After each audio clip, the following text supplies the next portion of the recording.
बॉलीवुड में कहानी जैसी मूवीज जिसे 8 करोड़ के बजट में बनाया गया था, उसने पूरे 104 करोड़ कमा लिए।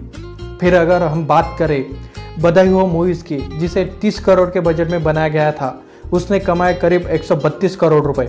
इनफैक्ट सीक्रेट सुपरस्टार मूवी का तो माइंड ब्लोइंग सक्सेस था, जिसे सिर्फ 15 करोड़ के बजट में बनाया गया था और उसने जो कमाया उससे 600 गुना ज़्यादा और बॉक्स ऑफिस पे कलेक्शन किया पूरा 980 करोड़ रुपए।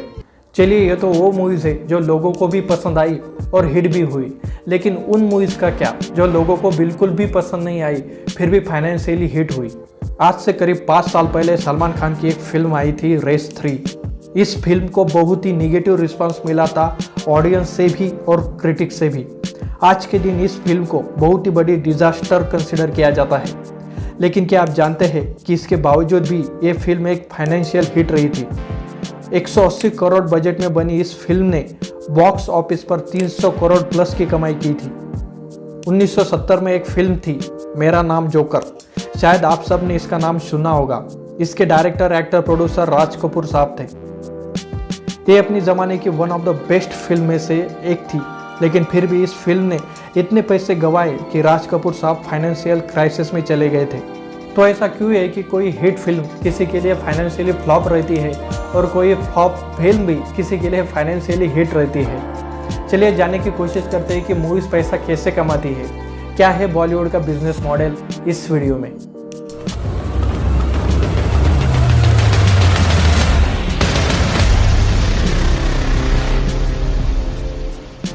पूरी दुनिया के अंदर इंडिया सबसे ज़्यादा मूवीज़ बनाता है। हम एक साल में करीब 1500 से 2000 मूवीज़ बनाते हैं। अब इन मूवीज़ में से सारे की सारे हिट नहीं होती। इसमें से 10 या 15 मूवीज़ ही ऐसी होती है जो सुपर हिट होती है। अगर 2000 फिल्मों में से सिर्फ 10 या 15 मूवीज़ हिट होती है तो ऐसा कैसे हो सकता है? तो ये बहुत ही रिस्की गेम है। इसके बाद भी हर साल इतनी मूवीज़ बनती है, तो इसके पीछे रीज़न क्या है? देखो, जब कोई मूवीज़ बनती है तो ऐसा नहीं होता कि कोई आदमी घर से उठा के सारा पैसा मूवीज़ में लगा देता है। मान लीजिए आपको कोई मूवीज़ बनानी है तो आपको प्रोड्यूसर की ज़रूरत होती है। प्रोड्यूसर वो आदमी होता है जो फिल्मों में पैसा लगाता है। और ये जो मूवीज़ है वो 4 फेजेज़ में बनती है और इन चारों फेजेज़ में पैसों की ज़रूरत होती है। पहला फेज़ होता है डेवलपमेंट, जिसमें story writing, script writing, dialogues ये सब डिसाइड होते हैं। दूसरा फेज होता है प्री प्रोडक्शन का, जिसमें shooting, logistic, location, team, hero heroine कौन होंगे ये सब डिसाइड होता है। तीसरा फेज होता है प्रोडक्शन का, जिसमें शूटिंग होती है, एक्चुअल मूवी की शूटिंग उसमें की जाती है। और चौथा और आखिरी फेज होता है पोस्ट प्रोडक्शन का, जिसमें editing, visual effects, sound designing, VFX ये सब काम होते हैं। इन चारों फेजेस में जो भी पैसा लगता है वो सब प्रोड्यूसर देता है। आपने अक्सर सुना होगा कि फिल्म रिलीज होने से पहले ही उसने पैसे कमा लिए और फाइनेंशियल हिट हो गई। तो ऐसा कैसे हो सकता है? इसके लिए आपको राइट्स समझना होगा कि राइट्स क्या है। एक फिल्म जो होती है वो एक इंटेलेक्चुअल प्रॉपर्टी होती है, फिजिकल प्रॉपर्टी नहीं होती है। फॉर एग्जांपल, आपने एक पेन खरीदा, अब आप इस पेन को खुद यूज़ करें, दूसरों को दे, फेंक दे, जो भी करे उस पेन का, वो आपकी मर्जी है। लेकिन इंटेलेक्चुअल प्रॉपर्टी जैसे कि मूवीज़, सॉन्ग्स, बुक्स, ये किसी की क्रिएटिविटी है। इसे आप किसी को बेच नहीं सकते। इसे आप पैसे देके एक्सपीरियंस तो कर सकते हैं, लेकिन आप आगे किसी को इसको बेच नहीं सकते। जैसे आप कहोगे कि हमने तो मूवीज़ का टिकट खरीदा है और आप मूवीज़ हॉल में जाओ, मोबाइल से रिकॉर्ड करो और घर आकर अपने भाई बहन को दिखाओ, लेकिन एक इंटेलेक्चुअल प्रॉपर्टी है, इलीगल एक्टिविटी है। क्योंकि मूवी एक इंटेलेक्चुअल प्रॉपर्टी है तो आप ऐसा नहीं कर सकते। ये जो मूवीज़ होती है वो 3 प्रकार के राइट्स से ज़्यादा कमाती है। पहला है म्यूजिक राइट्स, जो गाने आप ऑनलाइन, टीवी या फिर स्पॉटिफाई पे सुनते हैं वो। उसके बाद होता है सैटेलाइट राइट्स, यानी टीवी के कौन से चैनल पे मूवीज़ आएगी ये डिसाइड होता है सैटेलाइट राइट्स पे। और तीसरा होता है ओटीटी राइट्स, जैसे कि हॉटस्टार, अमेजॉन प्राइम, नेटफ्लिक्स, इन सब का मूवी प्रोड्यूसर को तगड़ा पैसा मिलता है। तो यही रीज़न है कि मूवीज़ हिट हो या फ्लॉप, एक के बाद एक मूवीज़ बनाई जाती है। तो आप कहोगे कि ये अच्छा बिजनेस है, ये अच्छा बिजनेस मॉडल है, इसमें तो कोई भी रिस्क नहीं है, श्योर शॉट पैसा है। लेकिन ऐसा भी नहीं है, इसमें डिस्ट्रीब्यूशन का भी गेम है। ये जो मूवी के राइट्स वगैरह होते हैं, इसकी वजह से मूवीज़ रिलीज से पहले ही प्रॉफिट कमा लेती है और कुछ केसेस में तो पहले से ही सुपर डुपर हिट हो जाती है। तो राइट्स और ये जो बातें हैं उसके बाद रियल गेम चालू होता है, वो होता है डिस्ट्रीब्यूशन का गेम। मूवीज़ बनने के बाद लोगों तक वो पहुंचाना, इंडिया के अंदर मूवीज़ डिस्ट्रीब्यूशन के लिए अलग अलग जोन है। मूवीज़ बनने के बाद डिस्ट्रीब्यूटर प्रोड्यूसर से कहता है कि आपको अपनी मूवीज़ को लोगों को दिखानी है तो हमें पैसा दो, हम सिनेमा हॉल तक पहुंचा देंगे। इसके लिए डिस्ट्रीब्यूटर एग्रीमेंट होता है।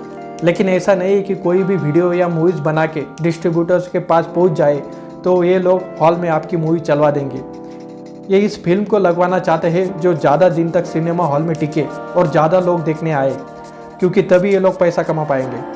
मूवी रिलीज़ होने से पहले आपने अक्सर सुना होगा कि मूवी की स्क्रीनिंग चल रही है, तो जब मूवी बनने के बाद ख़त्म हो जाती है तब प्रोड्यूसर इन डिस्ट्रीब्यूटर के लिए स्क्रीनिंग रखते हैं, जिसमें डिस्ट्रीब्यूटर मूवीज़ को देखने आते हैं और आइडिया लगाते हैं कि ये मूवी सिनेमा हॉल में कैसा परफॉर्म करेगी, और अगर उनको लगता है कि मूवीज़ अच्छा परफॉर्म करेगी तभी वो डिस्ट्रीब्यूशन एग्रीमेंट के लिए एग्री करते हैं। ये जो एग्रीमेंट होता है वो प्रोड्यूसर और डिस्ट्रीब्यूटर के बीच में होता है। जनरली ये जो एग्रीमेंट होता है वो 3 तरीके का होता है। सबसे पहला होता है आउटराइट परचेस, दूसरा होता है कमीशन बेस्ड परचेस और तीसरा होता है मिनिमम गारंटी लॉयल्टी एग्रीमेंट। अब ये जो आउटराइट परचेस होता है इसका मतलब है, मैं एग्जांपल के साथ समझाता हूँ। मानो किसी प्रोड्यूसर को मूवी बनने के बाद जो खर्चा आया वो 100 करोड़ आया और उसने डिस्ट्रीब्यूटर को 200 करोड़ में वो कहानी भेज दी, यानी वो फिल्म 200 करोड़ में बेच दी। उसने इमीडिएट फ़ायदा करवा लिया 100 करोड़ का। अब वो मूवी चाहे 100 करोड़ कमाए, 150 करोड़, 300, 400, 1000 करोड़ कमाए, वो सारी कमाई अब डिस्ट्रीब्यूटर की होगी। प्रोड्यूसर इससे अब बाहर हो जाता है। अब जैसा कि मैंने वीडियो की शुरुआत में बताया था, राज कपूर साहब की एक फिल्म थी मेरा नाम joker, one of the best film में से एक फिल्म। इसे बनाने के लिए राज कपूर साहब अपना सारा पैसा इन्वेस्ट कर दिया था, अपने घर को भी गिरवी रख दिया था। लेकिन इतनी मेहनत करने के बाद भी ये फिल्म बहुत ही बड़ी फ्लॉप रही थी। उस ज़माने में इस फिल्म का बजट था 1 करोड़ रुपए, लेकिन इसकी नेट कलेक्शन सिर्फ 80 लाख हो पाई।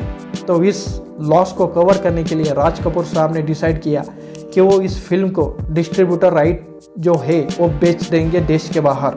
सोवियत यूनियन में इसे किसी कंपनी को राज कपूर साहब ने बेच दिया। उन्होंने उसे 15 लाख रुपए में बेच दिया। अब हुआ क्या, जब वे फिल्म रिलीज हुई सोवियत यूनियन में 1972 में, वहाँ पर जाकर इस फिल्म में ब्लॉकबस्टर कमाई की। ये वहाँ पर फाइनेंशियली हिट रही। 1972 में इस फिल्म की जो नेट कलेक्शन सिर्फ सोवियत यूनियन में जो हुई वो 16 करोड़ रुपए थी। अगर आज के दिन इस अमाउंट को कैलकुलेट किया जाए तो करीब 1000 करोड़ रुपए होते हैं। 15 लाख में बेची हुई फिल्म में 1000 करोड़ कमा लिए। कमा लेना दोस्तों, लेकिन इससे राज कपूर साहब को कोई फ़ायदा नहीं हुआ। जो भी फ़ायदा हुआ वो हुआ सोवियत यूनियन के कंपनी को। अब बात करते हैं दूसरे एग्रीमेंट की, जो होता है कमीशन बेस। मतलब यानी प्रोड्यूसर और डिस्ट्रीब्यूटर के बीच कुछ कमीशन डिसाइड होता है, चाहे वो 8%, 10% या 12% होता है, जो कुछ भी हो। यानी मूवीज़ के प्रॉफिट में से उनको जितना भी डिसाइड किया गया है उतना उनको हिस्सा मिलेगा। और तीसरा होता है MG लॉयल्टी सिस्टम, यानी मिनिमम गारंटी लॉयल्टी सिस्टम। मान लो 100 करोड़ की मूवी बनी है तो डिस्ट्रीब्यूटर कहता है कि मुझे 20% मिनिमम गारंटी चाहिए। मतलब कि मूवी 120 करोड़ जब कमा लेगी तो पहला जो 100 करोड़ होगा वो प्रोड्यूसर ले लेगा और उसके बाद जो 20 करोड़ होगा वो डिस्ट्रीब्यूटर ले लेगा। उसके बाद जितना भी प्रॉफिट होगा उसमें डिस्ट्रीब्यूटर और प्रोड्यूसर 50-50% आपस में बांट लेंगे। और जब मूवीज़ तैयार होकर सिनेमा हॉल में आती है तो यह भी एक अरेंजमेंट होता है। टिकट बेच के जो पैसा आता है वो सिनेमा हॉल और प्रोड्यूसर के बीच में बांटा जाता है, स्लाइडिंग स्केल के अरेंजमेंट के साथ। इसमें क्या होता है कि पहले वीक में जो भी कमाई होती है वो बांटी जाती है 50-50% प्रोड्यूसर और सिनेमा हॉल के मालिक के बीच में। और अगले हफ्ते में जो भी कमाई होती है उसमें से 60% सिनेमा हॉल के मालिक रखता है और 40% प्रोड्यूसर। और ऐसे ही ये सिस्टम हफ्ते बाय हफ्ते सिनेमा हॉल के मालिक का कलेक्शन बढ़ता जाता है और प्रोड्यूसर का कम होता जाता है, क्योंकि जैसे जैसे दिन बीतते हैं लोग कम आने लगते हैं सिनेमा हॉल में। लेकिन सिनेमा हॉल की जो मेन कमाई होती है वो टिकट बेचने से नहीं होती। इनकी असली कमाई होती है सिनेमा हॉल के अंदर खाने पीने का सामान बेच के और एड्स से। जो मूवीज स्टार्ट होने से पहले एड्स आते हैं, जो अपकमिंग मूवीज़ के पोस्टर लगे हुए होते हैं, इन सब के पैसे मिलते हैं और नॉर्मल ऐड से ज़्यादा पैसे मिलते हैं, क्योंकि जब आप सिनेमा हॉल में घुस जाते हो तो आपको पूरा एड्स देखना पड़ता है, आप ऐड को स्किप नहीं कर सकते। और जो खाने पीने के आइटम्स भी बेचे जाते हैं सिनेमा हॉल में वो ज़रूरत से ज़्यादा महंगे बेचे जाते हैं और जानबूझकर मूवी के बीच में इंटरवल रखा जाता है ताकि लोग खाने पीने के लिए खर्चा करें। तो कुछ इस तरीके से काम करता है बॉलीवुड का बिजनेस मॉडल। ऐसे वीडियो देखने के लिए चैनल को सब्सक्राइब कीजिए। अगर आपको मिस्टीरियस वीडियो देखने का इंटरेस्ट है तो डिस्क्रिप्शन में लिंक है, ज़रूर देखिएगा और चैनल को सब्सक्राइब कीजिएगा। मिलते हैं अगले वीडियो में।